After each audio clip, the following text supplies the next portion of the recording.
A very good morning to all of you. I welcome you all to the ICAN initiative, the Hindu and Indian Express analysis. So we will start the day with the personality of the day. We will be talking about IRS officer Dr. Satyapal Singh Meena. So he is from Rajasthan and he has done tremendous work in the villages in Rajasthan. So he started off with Rajasthan's Dhanora village. So he collaborated there with the villages and he made the village open defecation free.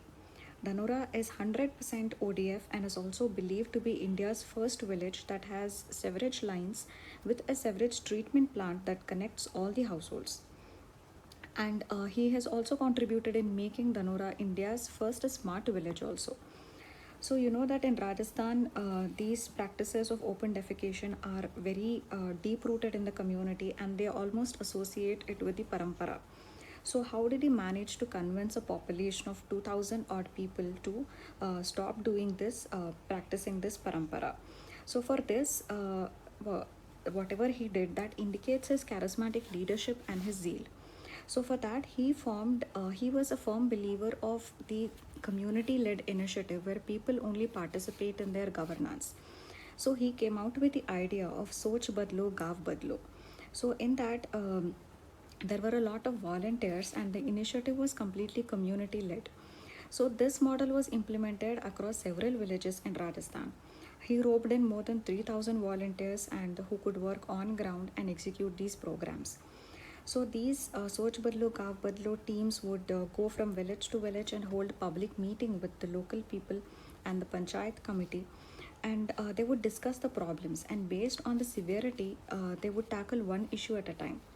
So they did not execute the same model for all the villages. Depending upon the nature of problem of the village, they tried to come out with a solution. So if one village had a problem with water scarcity, another had problems with poor educational results, another had with the open defecation. So like that, different problems were tackled. What this first of all shows is that it shows the qualities of an individual matters. So in ethics case studies and all, you will get an example saying that give an example for what is leadership and give an example for each of the terms like that. So it may be leadership or it may be persuasion skills and all that.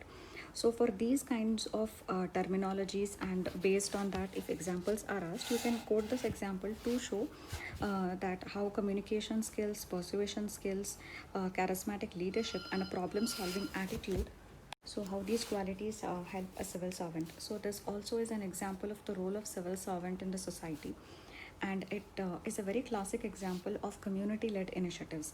So in Kerala, there was community-led sanitation campaign that happened. So these days, people-centric and people participation in the democracy has become central to the model of good governance. So this is a classic example of how involvement of community can lead to problem solving, and no one size fits all approach from the top, that is the top down approach, cannot provide solutions to the local problems. So this is a classic example for that. In all these cases, you can use this particular case study. Now we will start with the first topic of the day. So we'll be talking about India-Pakistan relations. So in this, FATF is Financial Action Task Force, and it's a global watchdog which provides a set of action points for its member countries to implement measures which are aimed against terror financing and money laundering. So these are the two important areas that FATF deals with. And it also every year lists countries which have implemented or not implemented measures related to terror financing and money laundering. So FATF had put Pakistan under the grey list. So grey list means that there will be increased monitoring on Pakistan, and there is a 27-point action plan which Pakistan will have to implement if it has to be removed from this grey list. So if Pakistan is not implementing this in the given time frame, then it will be put under the blacklist. And blacklist means that severe financial sanctions will be imposed on Pakistan. So that can lead to a lot of economic crisis in Pakistan. So Pakistan had begun implementing the 27-point action plan, and now because of the COVID crisis, the FATF has decided that the time period that was given to Pakistan to implement this agenda would be extended by another 3 months. So a 3-month more window will be given to Pakistan to implement the measures. But however, out of the 27-point action plan, Pakistan has completed only 14 action plans, and the remainder is also a very tall order which Pakistan needs to implement. And this 3-month window is now not going to be sufficient for Pakistan. So, under this, Pakistan has to take actions to curb the terror financing. It has to amend its laws to curb hawala transactions in Pakistan. Then, United Nations Security Council has banned several groups, has banned several groups that these groups are linked to terrorist activities. But these groups are operating very much in Pakistan. So, Pakistan will have to proscribe these groups which are banned by UNSC, and some of these groups have also been running madrasas which have acted as grounds for radicalization of youth, and thereby the youth joining the jihadi factories. So Pakistan also has to take measures to convert these madrasas which were run by the proscribed groups and convert these madrasas into formal schools. So this means that Pakistan is still has to take a lot of actions to complete this action points of FATF. Even today, Pakistan remains a safe haven for many of the terror groups which have been proscribed by the United Nations. And it has to still take several steps to prosecute leaders of Jaish-e-Mohammed and Lashkar-e-Taiba. And these steps Pakistan has already taken have been found to be inadequate. And even if you look at the 2611 mastermind Hafiz Saeed, and even the JEM chief Masood Azhar, even they have action has not been taken much against them also. For instance, the 2611 mastermind Hafiz Saeed, he has been convicted for very petty things like that he has held some illegal property, or he is a part of a banned terrorist outfit, but he has himself not been declared as an international terrorist. Same goes with the JEM chief Masood Azhar. So Pakistan has fell short of various measures that it has to take to control terrorism emanating from its soil, and to not provide a safe haven for these terrorists and the terror groups. So first of all, this can be used in the India-Pakistan relations because it is one of the conflicts, or one of the issues or hurdles that have always been there between India and Pakistan. And second, you can also use this to talk about the prevalence of terrorism and the international role through FATF like organizations, and how they play a role at the international level in curbing the global menace of terrorism. So in these cases, you can use this piece of information. We will go to the next topic, which is related to the Jammu and Kashmir issue. So in this, the first thing is Jammu and Kashmir had enjoyed special treatment or autonomy under Article 370. So now in last year August, the Article 370 was amended and two new union territories were created. So Union Territory of Jammu and Kashmir and Union Territory of Ladakh. So based on this, now the resident rules have also been modified. So earlier, the JNK had what is called as a permanent residence. So only these permanent residents who have always belonged to Jammu and Kashmir, and who have born there, and who have their descendants there, only they were the permanent residents, and only they enjoyed political rights, economic rights, and educational rights. So this prevented a lot of other population of Jammu and Kashmir who have settled in JNK for many decades now. They were denied of these precise opportunities, or that is political, economic, and educational opportunities were denied to this group. So nearly this group comprises of some 2 to 3 lakh people, and they comprise of refugees who have come from Pakistan to settle in India. They comprise of sanitary workers who have resettled there from the other parts of India. They also comprise the Gorkhas who had arrived there as soldiers even before independence. So now these people had for a very long period been denied these rights which they should have otherwise enjoyed. So the land ownership was restricted to only the permanent residents. The educational and the employment rights were also restricted to only the permanent residents. So these section of people were denied opportunities in education, employment, and politics. So therefore, when Article 370 was amended, and article and 35A was also amended. Now this permanent resident has now been redefined. That is, a resident or the domicile rules have now been amended so that even these people can enjoy those rights. So according to the amended domicile rules, those people who have resided in the state for more than 15 years or have studied in Jammu and Kashmir for over 7 years and who have appeared in class 11 and 12 exams, then civil servants who have been serving there for x number of years and their children. So there are various such all these people have now been brought under the definition of permanent residence according to the amended domicile rules. So now therefore this amended domicile rules is going to help these people who have been historically deprived of various rights. So now they will be given these rights. But there are a lot of issues associated with this. The first thing is that there is a concern that this domicile rules is going to lead to an influx in the people from other parts of the country to Jammu and Kashmir, because these people also will now enjoy the rights to possess land and enjoy the rights related to economic and educational opportunities.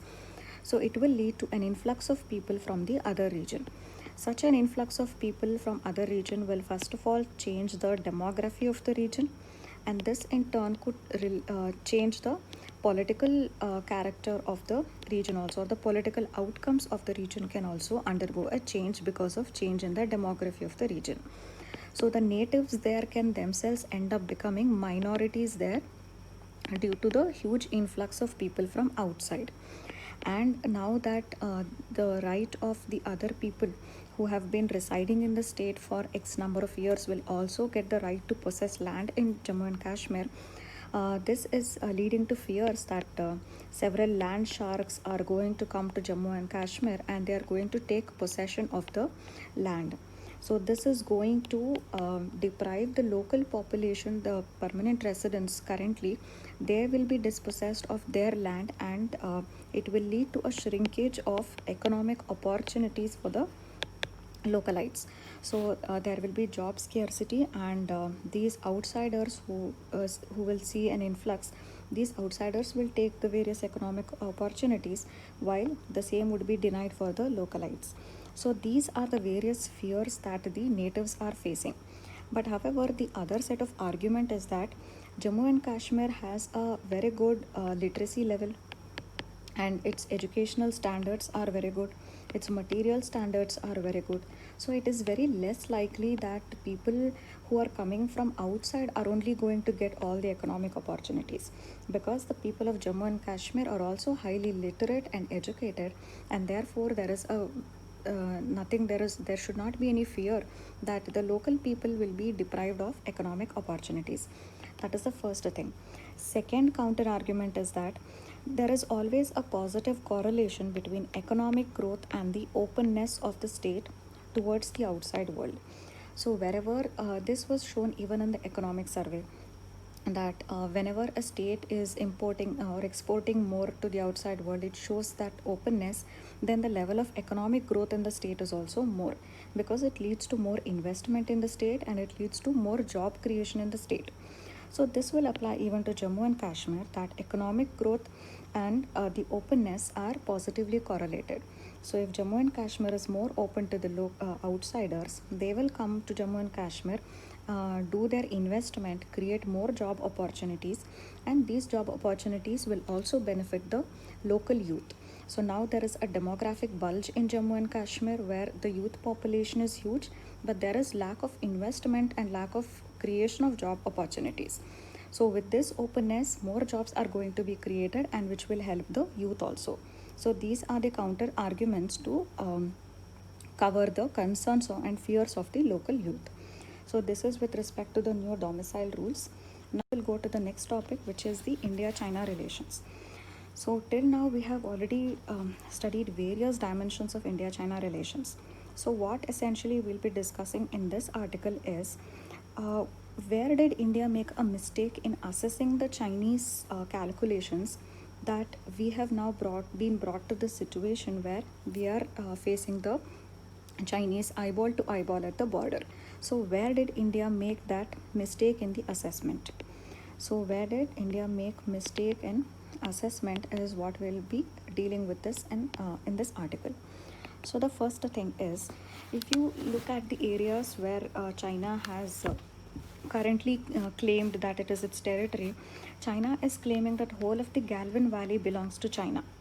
So if you see the location of Galvin Valley, point 14 near the Galvin Valley, it gives China a very strategic influence over the nearby regions. So recently, India has completed this road from Darbuk Daulat Beg Oldie Road has been now completed by India.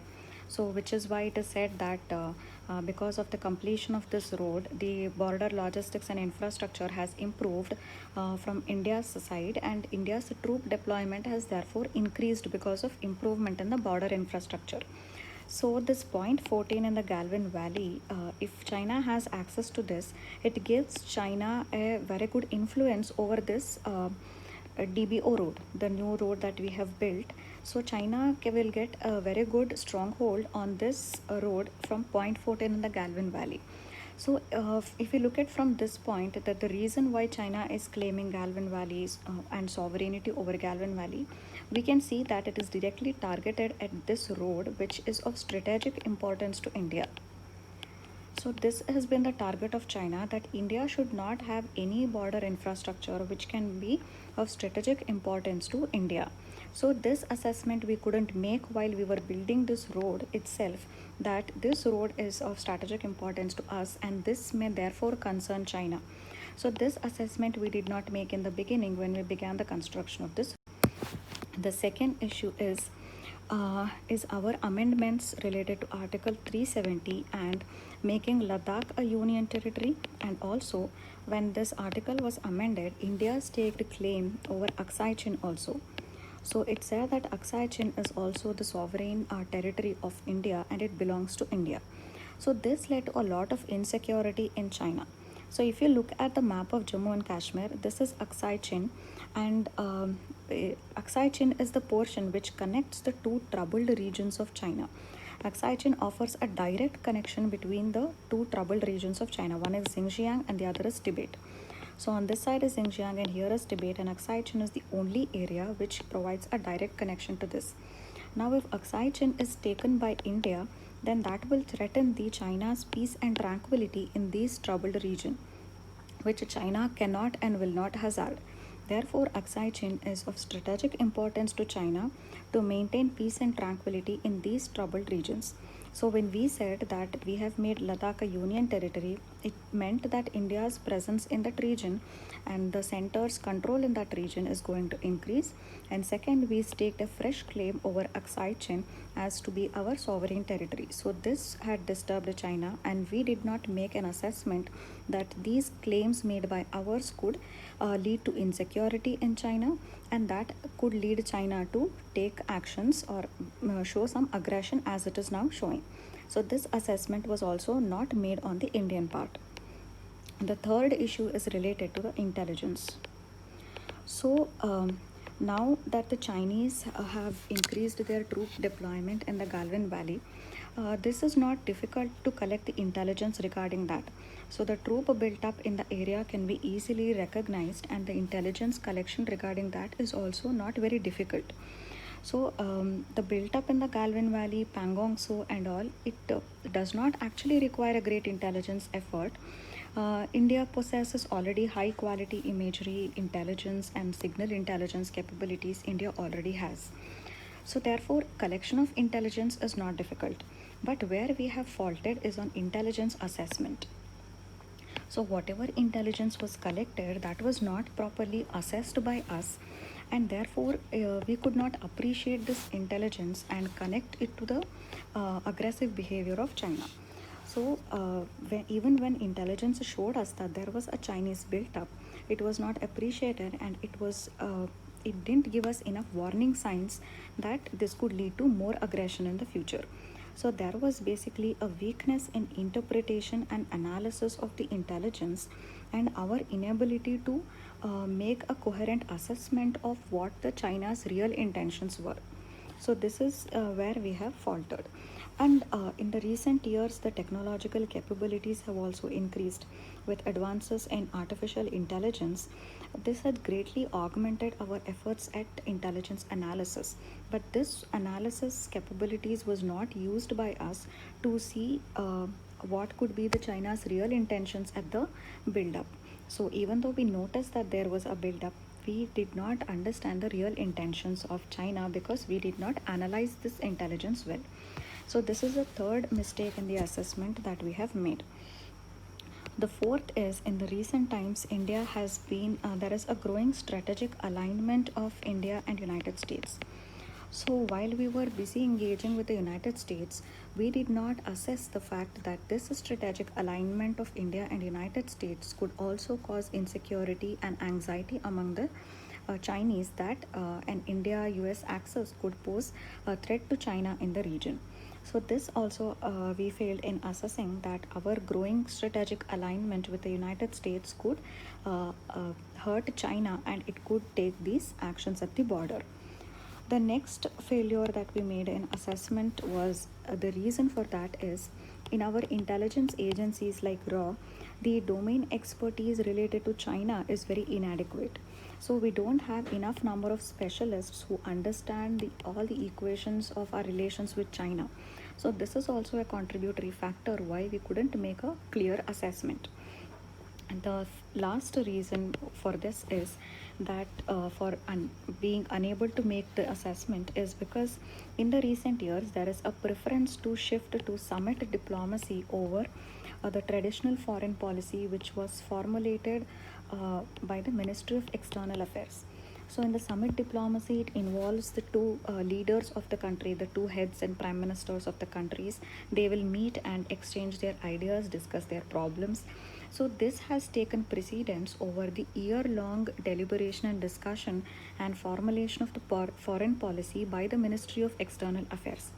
So, the preference to submit diplomacy and ignoring the formulation of foreign policy by the Minister of External Affairs has also led us to not assessing the Chinese response or the Chinese built up in the region.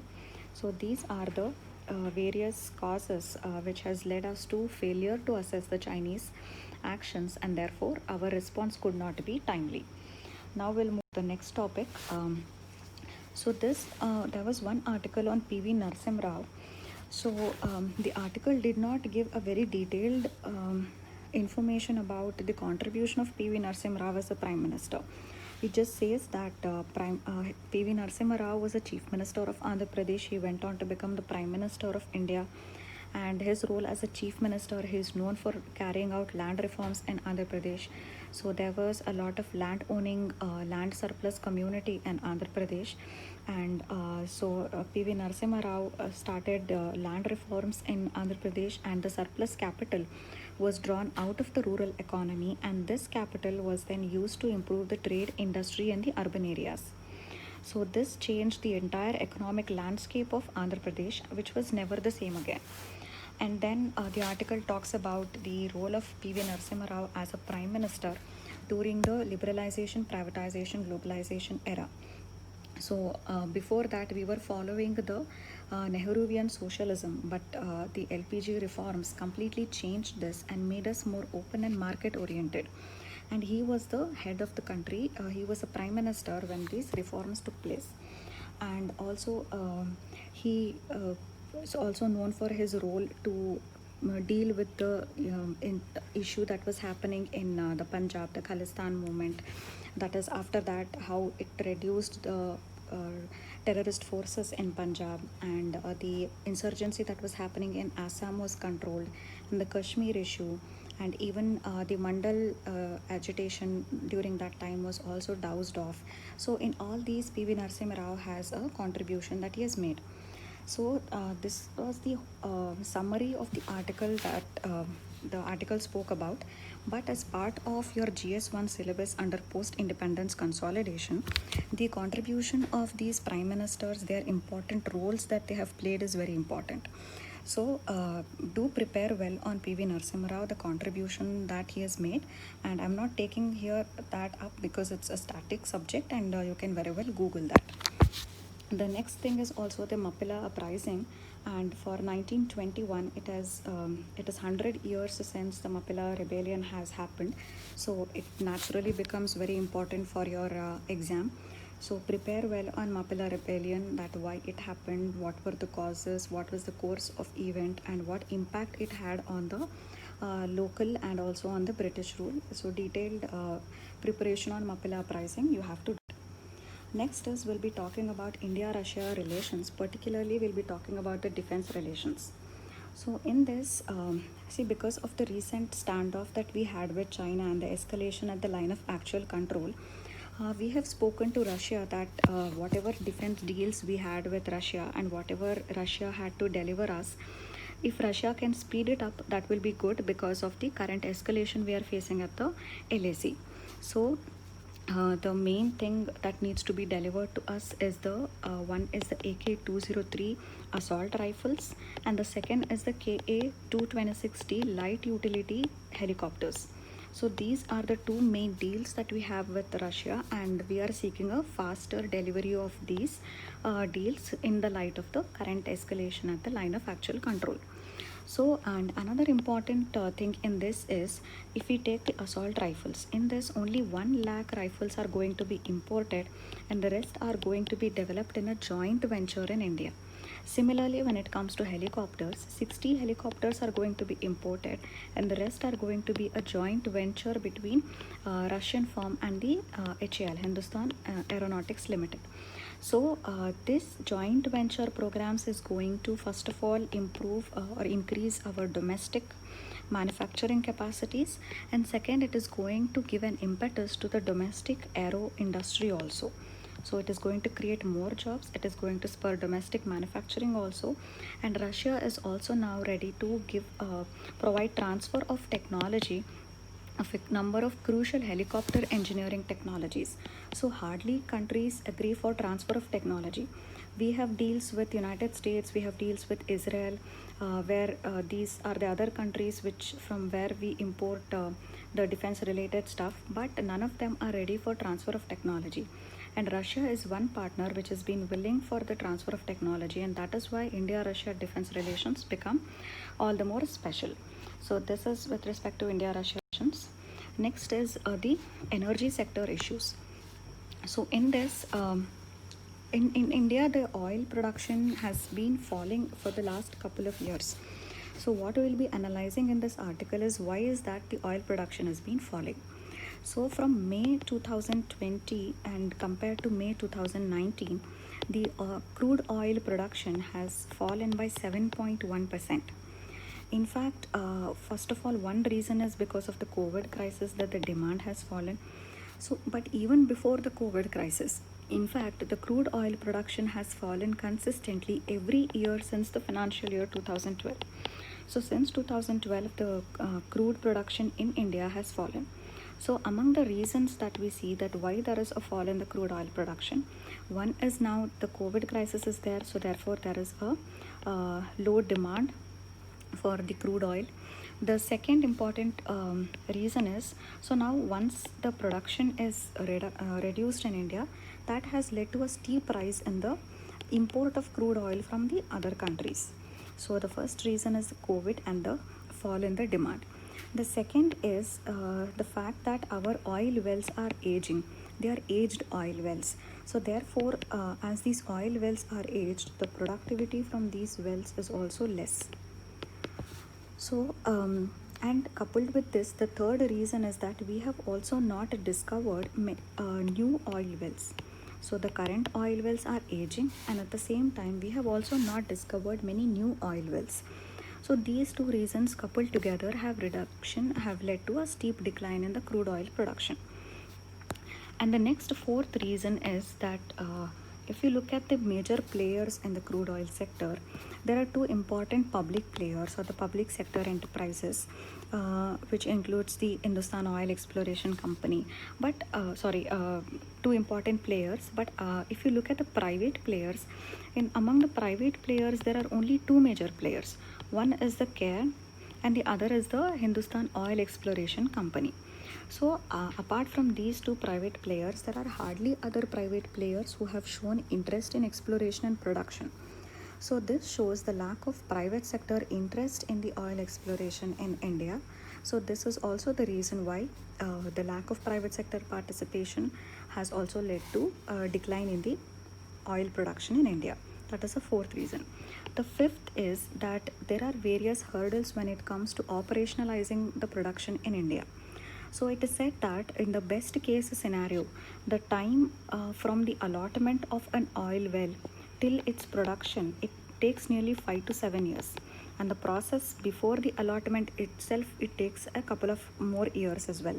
So it takes nearly 10 years from the private player or anybody showing interest and the production to start. It might take nearly 1 decade. So this is a big disincentive for private players to step in and to ask for demand for the oil wells for exploration. This is the fifth reason for fall in the exploration. The sixth reason is that whenever it comes to the oil exploration in India, there are a lot of cess and duties that are levied. So these public and private sector players have time and again demanded that these levies and cess and royalties should be reduced. So we have come out with this open acreage licensing policy from 2019. So after that, the royalties and the oil cess have been reduced. But now also there are many players who still have the blocks that were allocated to them previously, even before 2019. For them, there is no reduction in the royalties or oil cess. So therefore, they have time and again demanded that these royalties and oil cess needs to be reduced because it is very high. So this support from the government side by reducing these duties has also not happened. So it is partly the government policy, or rather too much of levies on these sectors, which is making the whole process uneconomical for the private sector. So this is the sixth reason for reduction in the oil production. The seventh reason is that the government support. So in this, the article gives example of the Chinese government. So what the Chinese government does is, if the international crude prices fall sharply, then the Chinese government offers a floor price or a minimum price to its oil producers, so that they don't undergo so much of losses because of the sharp fall in the international crude prices. But such kind of support by the government to the oil producing companies in India is not there. So if the international oil crude prices fall sharply, then these oil producing companies will also face a lot of losses, and there is no government backing for them. So this lack of government intervention whenever the oil price volatility increases, that is not there, and this is another reason why the crude oil producers are not showing interest, and therefore there is a fall in the crude oil production. So these are the 7 reasons or the analysis for why there is a fall in the crude oil production in the country. So I thought that today I'll give you some tips on essay writing. So I'll quickly give you some very important tips for essay. The first important thing is that essay paper is probably the most underprepared of all the papers in the UPSC exam, even though it is worth 250 marks, which is as good as any GS paper. So the first thing you need to understand is you have to prepare for the essay paper, and you cannot just go to the exam hall and write your first essay there. So it won't work that way. That is the first thing you have to remember. So once that you know the importance of preparation for essay, the next question comes is, how do you prepare for it? So the first step in that, what you have to do is, I'll tell exactly what I had done for the exam. First, we have to go through the previous year's question papers, and then you have to take out broad themes under which the topics have been asked. So it can be women, gender related is one favorite area, then is youth related, then education or health, then democracy, freedom. So there are these various themes that you will analyze, you will come out with once you analyze the last 10 years question papers. So note down these broad themes.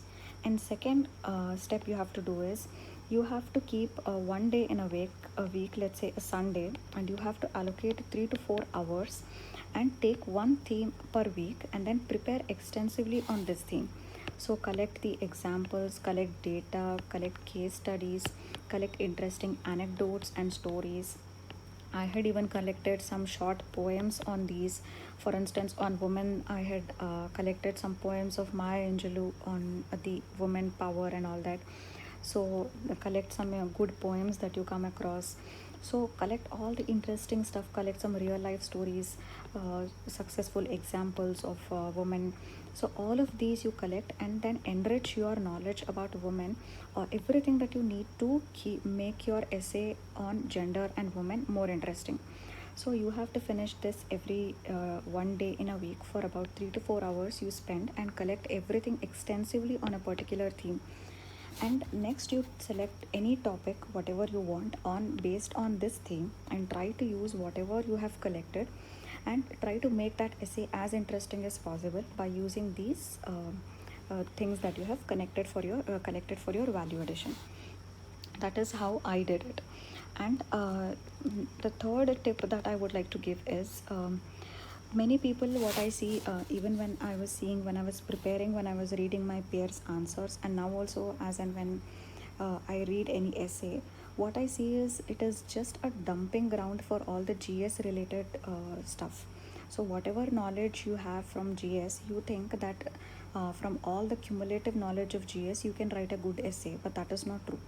So most many essays I see that it is just dumped with a lot of facts and figures, and lot of government schemes have been mentioned without making the essay very interesting, and it doesn't draw involvement from the evaluator side if essay is made like a GS paper. So essay is not GS paper and it should never be treated like that. So don't just dump facts and schemes and all that. So essay is not about that.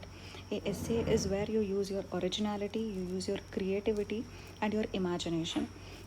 I remember when I was preparing, I was talking to one IAS officer during that time, and what he suggested was to don't have any limits to your imagination power.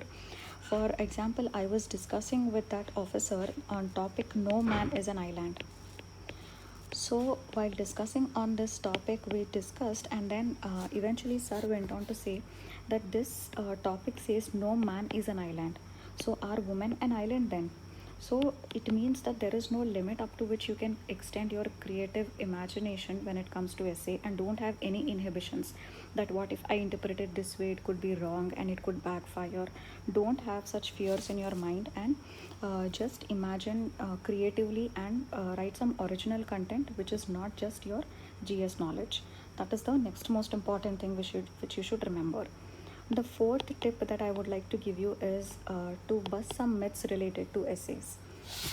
So many times I see, even when I was preparing, I was often given some tips like related to topic selection in the essay. So if you go through the topics, there will be some topics which will be selected by most number of people, and there will be some unique topics which will be selected by very few people. So often we have a feeling that, oh, this topic is going to be selected by most of the people who are writing, so I should not select this topic because this is the widely selected one. There will be so many essays on this topic, so it is difficult to be different. So don't have these preconceived notions. That is not at all like that. So whatever you are comfortable with, whichever topic you feel you have that knowledge, you have that creative bent, you can experiment and you can write your original content. Choose that topic. Doesn't matter whether it is the commonly selected one or it is a unique one. And the second important myth that I hear is that these days UPSC has a is getting used to giving some philosophical topics in the essay papers also, along with the GS like topics. So often you can see people advising that it is better to select the GS type of essays rather than selecting philosophical essays, because you end up scoring less in philosophical essays. That is not at all the case. Rather, I always liked to write philosophical essays because that is where you can use your originality, you can use your imagination power and your interpretation, and that is where you can make a difference to the examiner, and he will feel that your essay stands out. But in the normal GS kind of an essay, we will just end up writing mostly the GS stuff, which should not be the case. So don't make any such distinctions between the common and uncommon topics or the philosophical and the GS type topics. All that is a myth which you should never follow. The next thing is how do you practice? So on Sundays we have weekly essay challenge on the insights, which you can take the topics, and once you decide on the topic, so if it is say, let's say migrants or refugees, so you can go and search about this theme and you can collect all these set of things that I told you, and then you write an essay. So in that essay you have to try to make use of all the things that you have selected, you have researched, so as to make it more interesting. And as far as evaluation is concerned, you can read the essay that you have written previous week this week again, so you will get fresh perspectives about the topic again. And you can also give it to your peers, you can give it to even your parents, even they will be able to give you very good insights to your essay. So don't worry about evaluation and all, it is just, even if you read your essay that you have previously written, you will be able to make a lot of sense. So many times I have laughed at my own essay that why I wrote something like so senseless and all that. So there is nothing like you need some expert for evaluation, so you are a good evaluator of your own essays, don't worry about that. And the next thing is you have to make your essay multidimensional. So this cannot be you know it is very important that this everybody repeats it so many times, that you have to make your essays more multidimensional, whether you can follow the Speckley approach of social, political, environmental, economic, that international, that level, that way, or it can be the individual, community, society, nation, international level, that way. So whatever suits the topic, whatever suits your style, you can make that categorization, and you can adopt that multidimensional approach. The next important thing is that the most important in essay is that the whole essay should have an organic flow. So from one paragraph to the next paragraph, it must I must feel that it is a flowing content.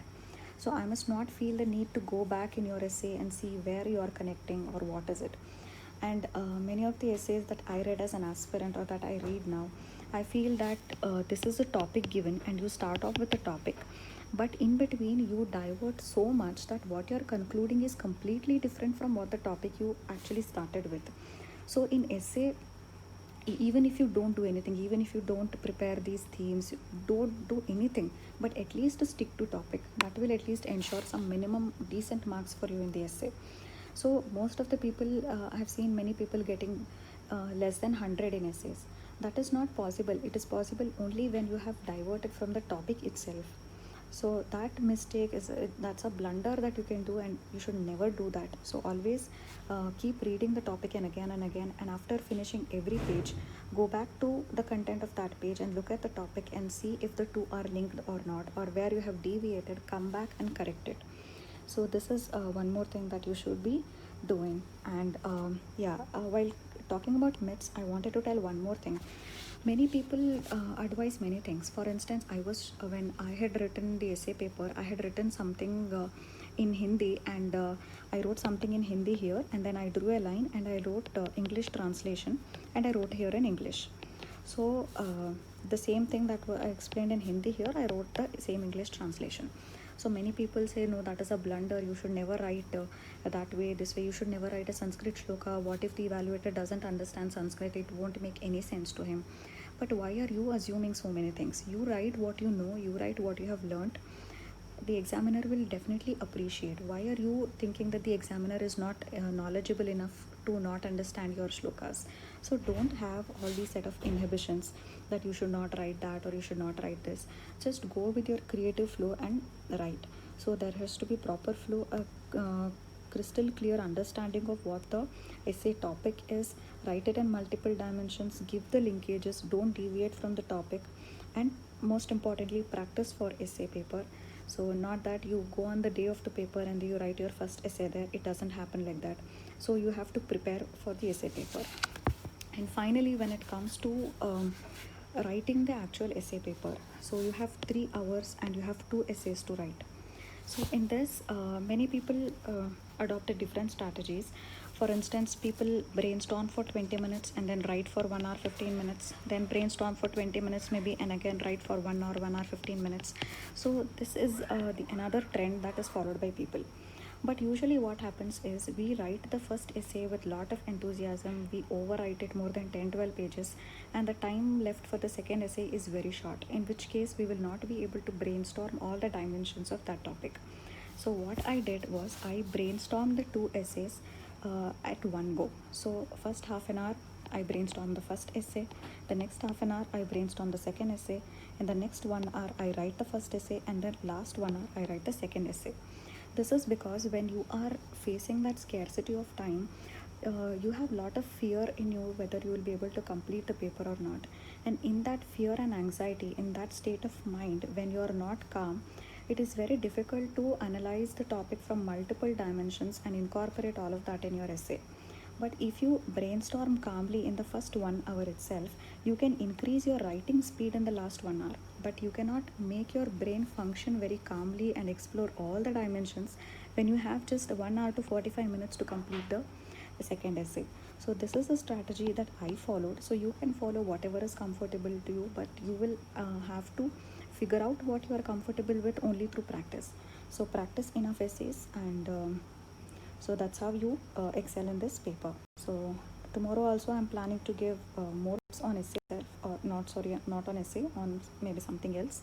So that's it for today. Thank you.